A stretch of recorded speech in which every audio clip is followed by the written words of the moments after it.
Hello everyone, and welcome back to the Primate Happy Hour. It's October, you know your boy had to do it. He had to go and get dressed up for it. It's spooky season after all. And so, I am Tanjiro from Demon Slayer, however, just with a little gay spice to it.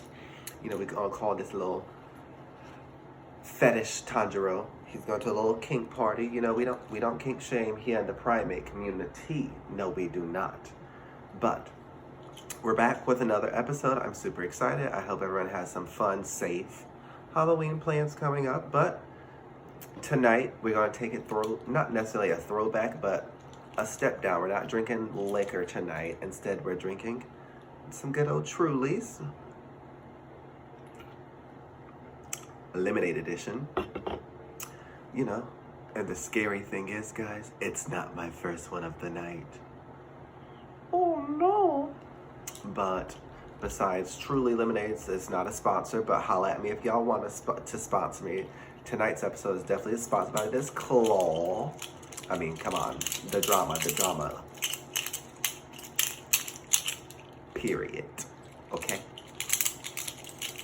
So if that gets distracting this episode, I'm so sorry because I'm in love with it and I'm not taking it off. But anyways,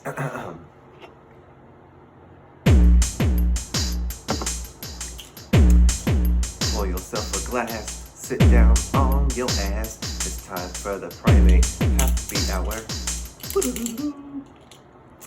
Alright, so for today's episode, we'll be talking about, we're going to take a bit to Africa in the motherland. And we're going to be talking about the mandrill, also known as the Mandrillus sphinx. You know, we're going to insert our little picture right here. The mandrill. They're a sexy species. Like, come on, that face is a work of art, darling. A work of art. So much. Ooh, excuse me. So much that the end of the video will be another makeup tutorial based on the mandrill's face. And I'll just start spewing off some fun facts about them as well. And so, as I was saying, the mandrills, again, mandrills right here. As I was saying, we're going to be talking about the mandrill or the Mandrillus sphinx, which used to be in a different genus name. And again, that genus name is the first one we hear. So it used to be in a different genus besides the Mandrillus sphinx. We can find these guys in southwestern Cameroon, Western Gabon, Equatorial Guinea, and southwest Congo, or southwestern Congo. And so they're found only in Africa, so they are an African primate. Again, we're trying to get away from using that whole New World and Old World connotation and just go to South and Central American primates and or Asian and African. So while they are found in Africa, they're specifically found in tropical rainforest habitats or montane and secondary forests, and the secondary forests are usually really thick. And so although the mandrill has adapted to live on the ground, they still seek shelter in trees at night. All right, so now we're gonna go to a physical description. I know we've seen the two pictures, but here's a third one. And I just want to go ahead and add the description with it. And so here, you know, we're going to have extreme dimorphism. Extreme dimorphism. And again, for anyone who doesn't remember, it's sexual dimorphism. And so that's just going to be the males are much larger than the females. And so whenever you hear the sexually dimorphism, that's what we're referring to. And so on average, a female weighs about 11.5 kilograms or about 2.2 pounds. The average size for the male is up to 25 kilograms, which is 55 pounds. And then there are cases where there's been males that has measured up to 54 kilograms or a total of 120 pounds. Gang, gang. 120? Come on, man. Come on, man. I used to weigh 120 in maybe high school, definitely college. But 120? A monkey coming after me? No, ma'am. No, thank you. As far as coloration, we're going to have the pelage is an olive greenish, like gray color. Again, real sexy. We're going to have a colorful ass. So you got all those different colors, like a nice, like vibrant, like purple, pinkish, blue. Kind of looks like the Lisa Frank of an asshole. Quite cute, I know. On their face, they're most characterized. This is how you'll easily identify mandrills, are that they have this like thick, bright red stripe down their nose, and on both sides of their nose it's blue. And then they have red fur patches above the eyes and a nice like yellowish light tan beard in it. Again, sexy. Yeah, I'm gonna need another drink.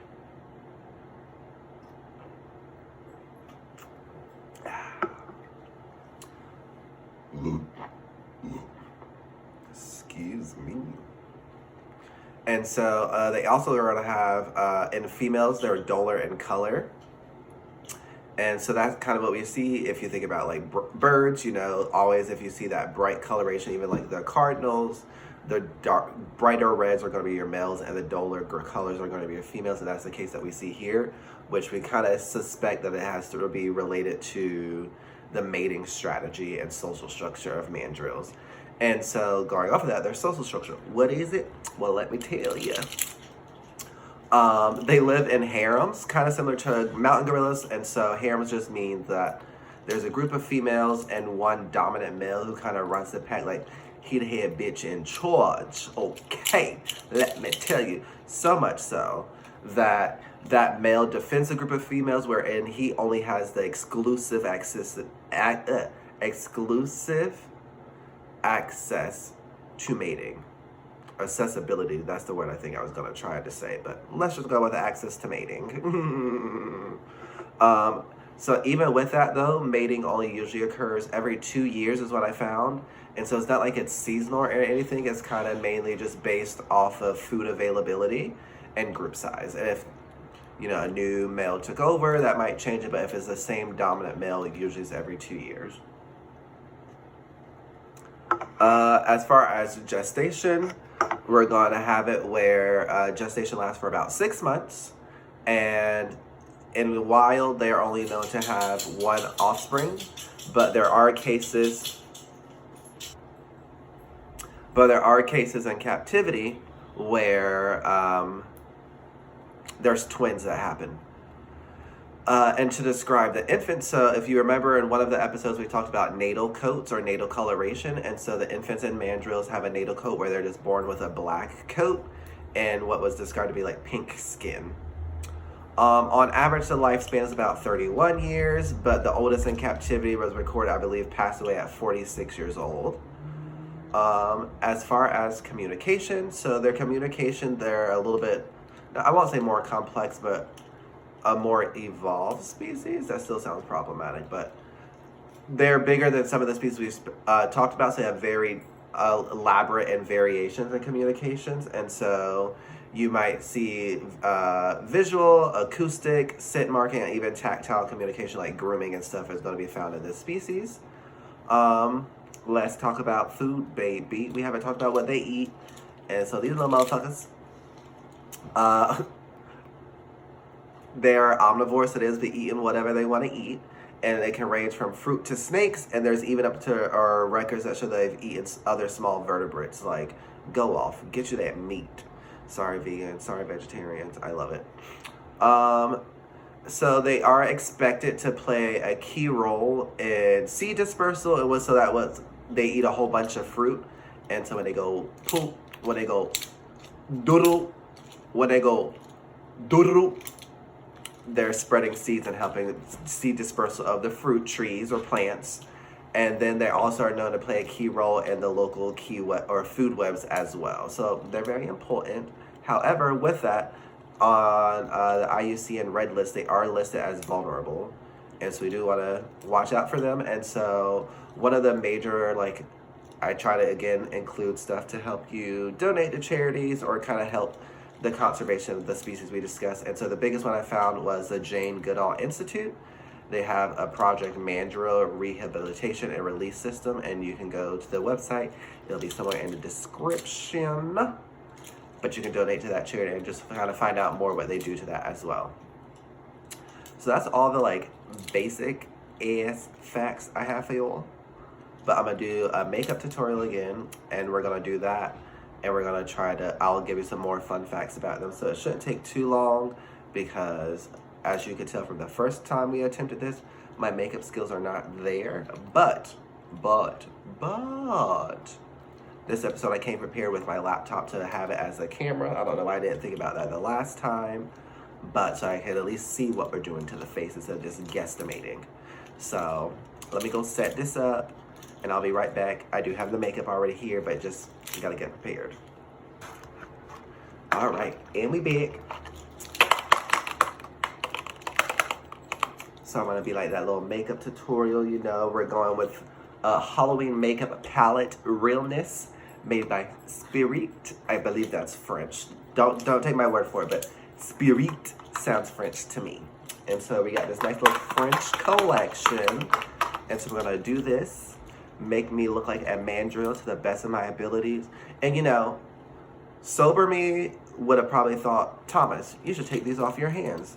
Definitely should, but I'm not, because Drunk Me says it's a challenge, and I ain't never backed down from no challenge. Mama ain't raised no little biatch, let me tell you. So let's get started. Let's see if we can even get it out the box without looking slow. All right, there we go. So we're ready. And so, if you remember, the mandrill, another insert picture here, is known for that very bright blue and red on their face. And so that's all I'm really going to do is just work on my muzzle, my snout, my nerves, my nasal, my Squidward, and go from there. And so while I'm doing that, we'll also go over some nice little fun facts. If I don't look like I'm looking into the camera, remember I'm looking into my laptop for a visual of my face. And so while we're talking about color, I think it's kind of cool and important. And so the bright colors known on their face and on their booty holes. Girl, that's a booty hole. Not the hole, Keisha. A valve. But they are known to actually use that coloration as communication. So I kind of talked about that towards the end, but I just want to go into more examples. And so when they're excited, it's almost like they're blushing. When they're excited, the blue color of the pad or of their butts turns a darker blue. So there's like the chest turns a little bit blue, and then there's red dots that may appear on some like their wrists and other parts of their limbs. And you know what? That sounds super cute to me. Like, imagine them getting excited and just kind of just blushing. Oh, ooh, woo, so cute. Besides that, and so the place I was looking it up is called the flashing bright rump. But so that little rump that we talked about, that little Lisa Frank booty hole, it's also known for communication. So it used to be that we thought it was just to kind of show like estrus cycle, and to let the males know that they ready to mate. They trying to have a baby and you in charge, so make it happen. Like, I don't know how this works. I just work here. But so they used to think it was only specifically for that. And however, what we found out, well, not I wish I found out. That would have been a nice like thesis project.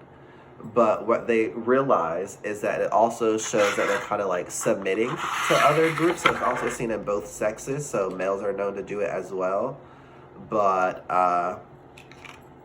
pretty much they're just like, ooh, it's got like your dog rolling over and doing that submission. That's them submitting is like by the coloration of their booty. Like, gang gang. Nature is crazy sometimes. But I love that. And then so the last way they talk about coloration or use coloration as communication is as males lose status. And so remember in the earlier in the video we talked about how they're ruled in harems. And so that just means there's one male in charge. So as he starts to lose like dominance or drops in hierarchy level, like social system, they can see that in the change of color. He'll get darker, kind of look like a female. So I'm like, that's kind of like, you know, like, oh, he getting weak. We can sense the next Supreme is coming on, baby. Run you over. Another fun fact. So this is kind of just a fun fact, and one of those things that kind of makes me upset as well. So if you remember the very first video, I talked about the reason why I wanted to do primate happy hours. I'm tired of people calling apes monkeys.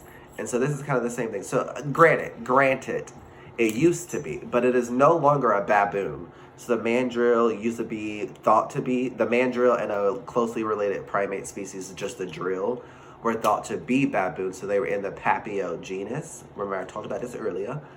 But now their mandrill and the drill are classified under the Mandrillus genus. So they're not baboons. Although they may look like it, they're not baboons. Another fun fact, and I think we're done with the makeup. You know, I was gonna go and add some white in my eyes and try to get some little yellow in my beard, but that's a lot of effort, and I'm not doing it. But, so, besides that, they're also the largest monkey. Remember, that 120 pounds, 54 kilograms. No, ma'am, not me, no thank you. But the largest monkey. They also are known to possess cheek pouches.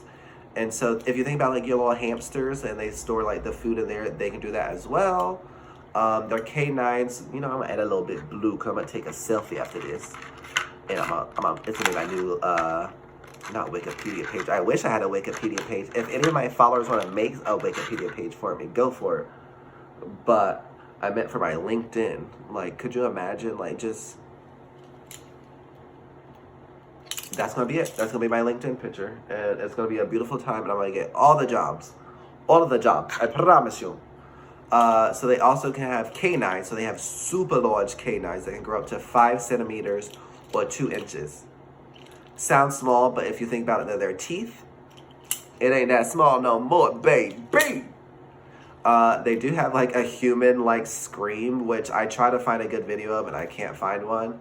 But again, 120-pound monkey just screaming at you. Not for me. And the very last thing is, which I think is super cute, is although dangerous. When they get upset, they beat the ground. They full-on throw tantrums. Full-on tantrums, just kind of smack the ground. Again, think about like gorillas. They'll like pound the ground to display, but it's more so of a threat. Like, look, you want these hands? You want these hands? Gang, gang, we can do it right now, baby. But that is all I have for you. And so, thanks for tuning in. Happy Halloween. Happy spooky season. Happy October. Happy fall. Get you some pumpkin spice. I got some pumpkin spice eggnog I'm about to chug after this. Yes, ma'am. But all of that, thank you for tuning in for another episode. Episode 2, Season 2, 2-2, gang, gang. But again, if I could just ask you, please share, subscribe, follow, post about it, hype me up. I really love doing this. I thank you for tuning in again. And yeah, bye.